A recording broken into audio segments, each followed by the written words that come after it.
If there had been any hope of ducking that New Year's Eve party, believe me, I wouldn't have been there.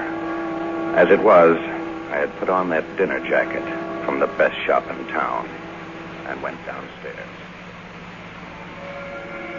Oh, you look absolutely divine. Turn around. Oh, please. Come on. Perfect.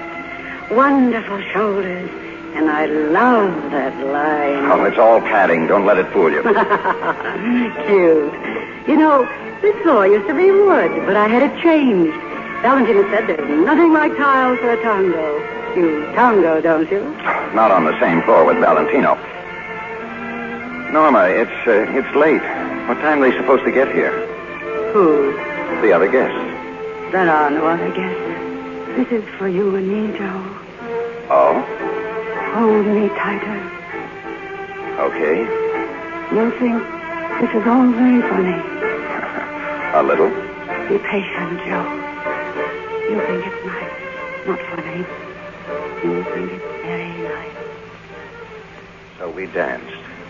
Norma Desmond and I, in a room big enough for a softball game, to the music of a 20-piece orchestra. What a wonderful year it's going to be, Joe. What fun we'll have. I'll fill my pool for you. I'll open my house in Malibu, and you can have the whole ocean. And when our picture's finished, I'll buy you a boat, and we'll sail to Honolulu. Oh, stop it. You're not going to buy me anything anymore. Don't be silly. I'm rich, Joe. I'm richer than all this new Hollywood trash. I've got $1 million. Keep it. I own 3 blocks downtown. I've got oil in a Bakersfield, pumping. What's it for? But to buy us anything we want. Cut out that us business. What's the matter with you? Has it ever occurred to you that I may have a life of my own, that there may be some girl that I'm crazy about? Who? Some car hop? Some dress extra from Central Casting? What I'm trying to say is that I'm all wrong for you. You want a Valentino, somebody with polo ponies, a big shot. What you're trying to say is you don't want me to love you, is that it? Well, say it! Say it!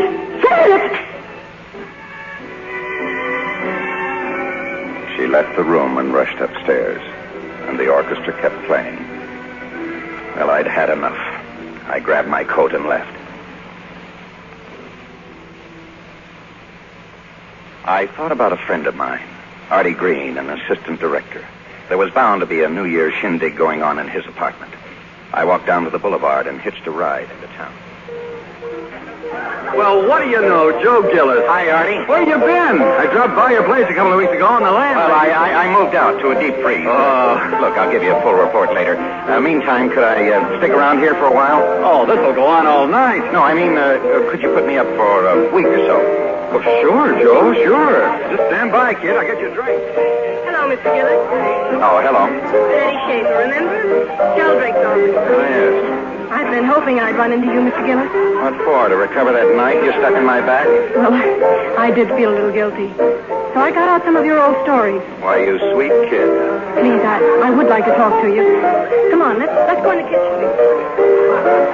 I didn't pay much attention to what Betty was trying to tell me. Too much noise, too many people having a good time. But suddenly I knew I was feeling good again, and that she was part of that feeling. I told her to wait for me. I'd be right back. I had to make a phone call. I'm sorry, Mr. Gillis, but I cannot talk to you now. Yes, you can. Now, look, Max, I want you to get out my old suitcase and pack all of my I old... have no time to do anything now. The doctor is here. Doctor? What's going on? Madame got the razor from your room, and she cut her wrist. Max. Max, hello, Max. Hey, Joe, where you going? What did you do to him, honey? Scare him or something? Who is he talking to, Artie? Why would he leave like that? I don't know. How do you like that guy?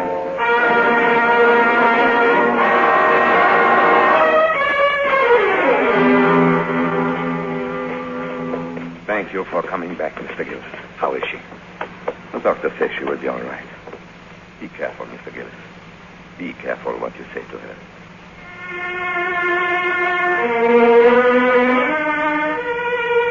Norma? Go away. Don't look at me. Go away and let me alone. What kind of a silly thing was that to do? To fall in love with you. That was the idiotic thing. It sure would have made attractive headlines. Great star kills herself for unknown writer.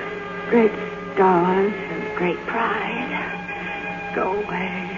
Go back to that girl of yours. Look, I was making that up because I thought the whole thing was a mistake. I didn't want to hurt you. You've been good to me, Norma. You're the only person in this stinking town who has been good to me.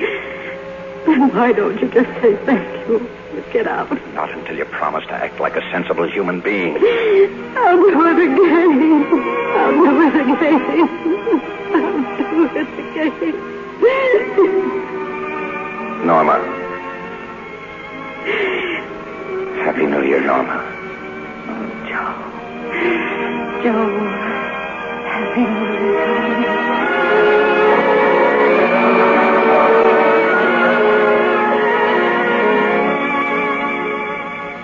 By the following day, if it hadn't been for her bandaged wrists, no one would have dreamed that here was a woman who'd tried to kill herself.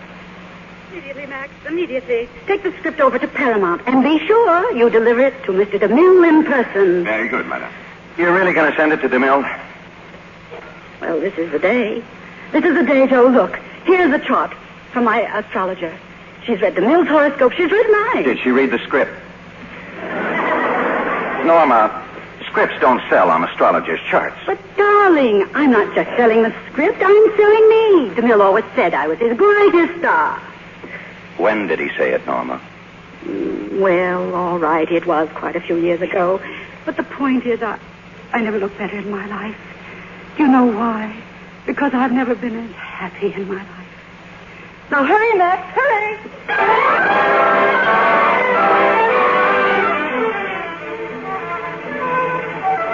It's for you, madame. The telephone.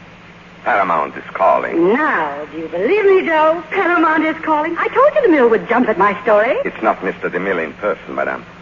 Someone by the name of Gordon Cole. He says it is very important. Certainly it's important. The very idea of having some assistant call me.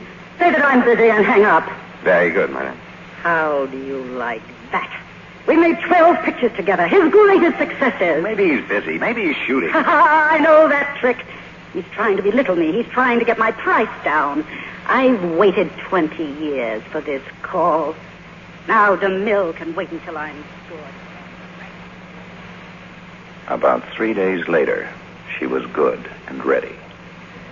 Incredible as it may seem, there had been more of those urgent calls from Paramount. So she put on a half a pound of makeup, fixed it up with a veil, and set forth to see DeMille in person. Joe, are you sure you don't want to see Mr. DeMille with me, dear? No, I'll wait outside. It's your script, Norma. It's your show. Good luck. Thank you, darling. Max, what are we waiting for? The gate, madame. Hold that noise, will you, please? To see Mr. DeMille. Open the gate. Mr. DeMille is shooting. Have you got an appointment? No appointment necessary. I am bringing Norma Desmond. Norma who? Norma Desmond. Jonesy, it is you, Jonesy. What? Why, Miss Desmond. Oh, how have you been, Miss Desmond? Just tell that officer to open the gate. Sure, Miss Desmond. Okay, Mac, open it up. Yeah, they can't drive on the lot without a pass. Miss Desmond can. Open it up. Where's Mr. DeMille shooting, Jonesy? Gate 18, Miss Desmond. Thank you, Jonesy. And teach your young friend some manners. Tell him without me he wouldn't have any job. Because without me there wouldn't be any Paramount studio. Max, stage 18. It wasn't possible. How could a man of DeMille's intelligence see even a glimmer of hope in a script as bad as the one she'd sent him? But he came out of the sound stage and put his arms around her, and then led her into his bed. You saw them? Mr. Gillis, the extras, the electricians. They fall all over each other just to get a look at her. You see that row of offices? That used to be Madame's dressing room. The whole row. That didn't leave much for Wallace Reed. Oh, that sign over there, Max. Reader's department. Reminds me, I want to look up somebody. I'll be back in a few minutes.